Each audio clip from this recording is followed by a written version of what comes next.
I've said already that black men so often are viewed in this country as a menace to society, number one. Number two, look at the criminalization, the over-criminalization of black boys in our education system, number two. Number three, look at the racist drug laws. You got to get caught with more crack than powder cocaine to get the same sentence. Look at the high unemployment numbers in this country with specific regard to African-American men. And finally, consider this, Bill.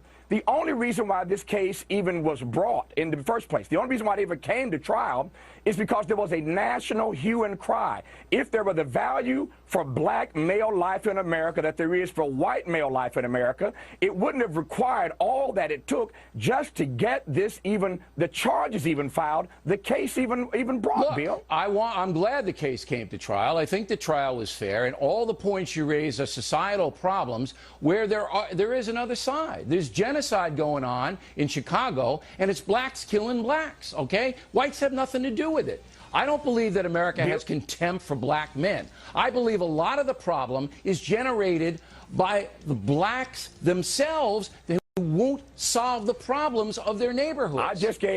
Bill, I just offered 5 reasons, 5 specific examples of how there is contempt still in this country for African-American men. The bottom line is the same. Problem-solving Black life does not mechanism. have the same value as white life in America, and that's sad, Bill. Well, I'm telling you, if you look at the people who are murdering, it isn't whites murdering blacks. It's blacks murdering blacks.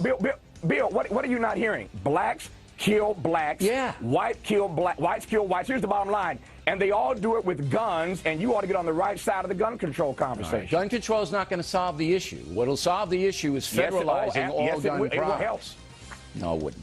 Criminals will always get the guns, Tavis. Criminals will always get the guns. What will solve the issue is getting the guns. We got to get the guns off our streets. That's how you solve the problem. Then you'll have to revoke the Second Amendment, and you're not going to be able to do that. No, there's a huge gap between repealing the Second Amendment and reasonable gun laws. A huge gap, Bill, and you know that. Well, I could solve the problem by federalizing gun crimes, but you wouldn't back that because you'd say the sentencing was unfair when the guy with the gun got 20 years. And I could solve the problem too. Arm every black person in America, and then let's see what the NRA has to say. All right, Tavis. I mean, that's a little extreme, but we always appreciate you coming on and.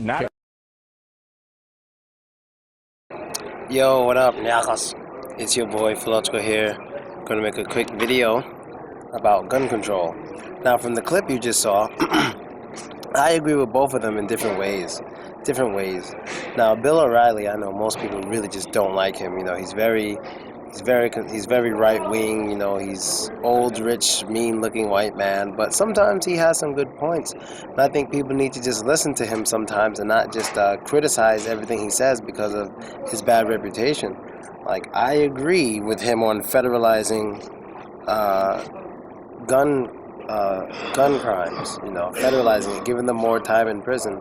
I mean, I don't see how it can hurt. Maybe there's something I don't know, especially if they have evidence that the person committed a crime without a reasonable doubt. It would be great if they go to jail for longer because maybe it'll start teaching people more of a lesson. Like, I think some of the reason why we have so much crime here in America, especially with guns, is because they don't go to jail long enough, you know. I mean, come on, just logically, if so many people are committing crimes with guns, like, are they not worried about jail? And a lot of people do commit gun violations, like break the law with guns, usually go to jail more than once for the same thing. So it's obviously not long enough. So I agree with him on that. But I definitely agree with Tavis when he said, why don't the NRA arm every black guy? I love that. And I love Bill O'Reilly's reaction. I loved it. That goes to show that Bill O'Reilly, you know, he I guess I can say he's racist. Whatever, maybe he is, but he really thinks low of black people. But you can't blame him 100%. You definitely can't. But he really thinks low of black people. I don't know if any of you guys remember when he went to that restaurant in Harlem, and then he went on his show the next day, and he was like, wow, I was surprised when I went to the black restaurant. I didn't hear people screaming motherfucker and fuck you and all this shit. No fighting. I was surprised. They were like normal people. That's basically what he said, and you can find it on YouTube. I might make a video about it. But you can't be that mad at him for that, though. You can't be, no, first of all, you can't be mad at him. He should be smarter than that because of his position. But we all know why he said something like that. We all know why. is not even just World Star, just YouTube, World Star, and all the other things too. You know, you see a lot of black people doing a lot of wild, crazy shit. Now on to the crime.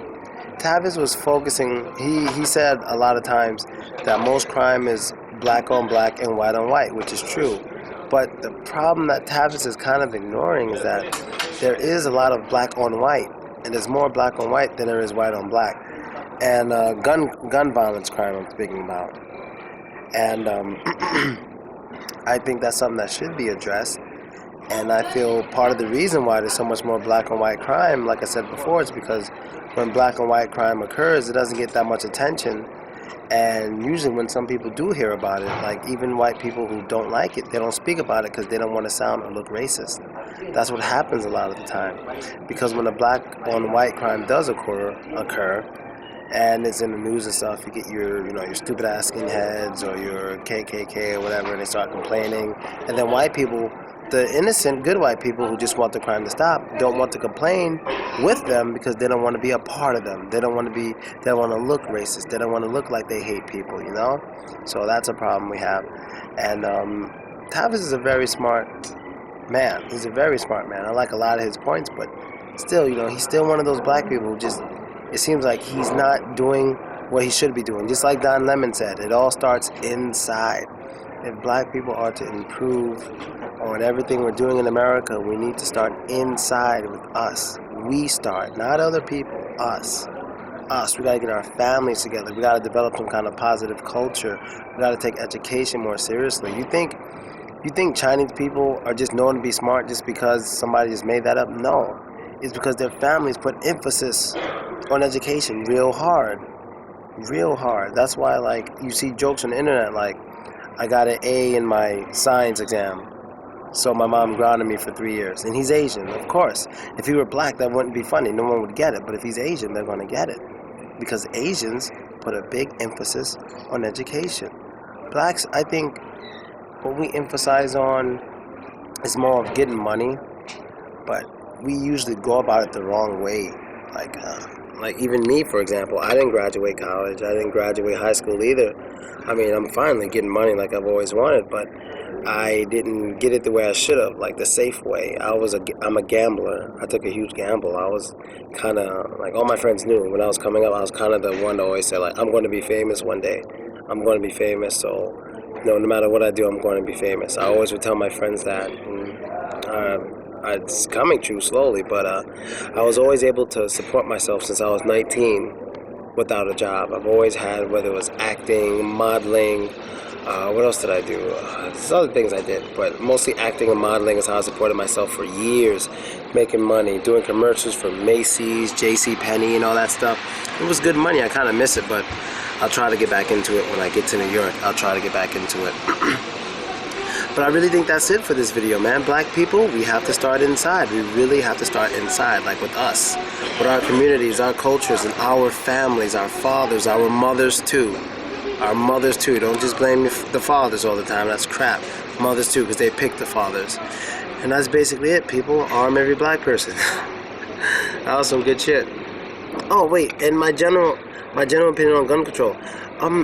To me, I don't have that much problem with guns. I think it's just the people. If you do get rid of the guns, you're going to get rid of the legal guns, the guns that people have. And then the criminals will always get the guns. Like, I agree with that completely. You take a lot of guns away from the good guys, the bad guys are going to have the guns. No, don't do that.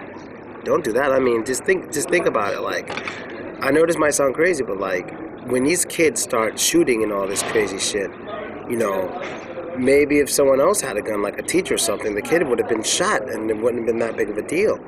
Or why do you think there's not so many mass shootings in black schools? Well, because other black kids have guns. So if one dude goes around shooting, he's going to get shot. Ever thought of that?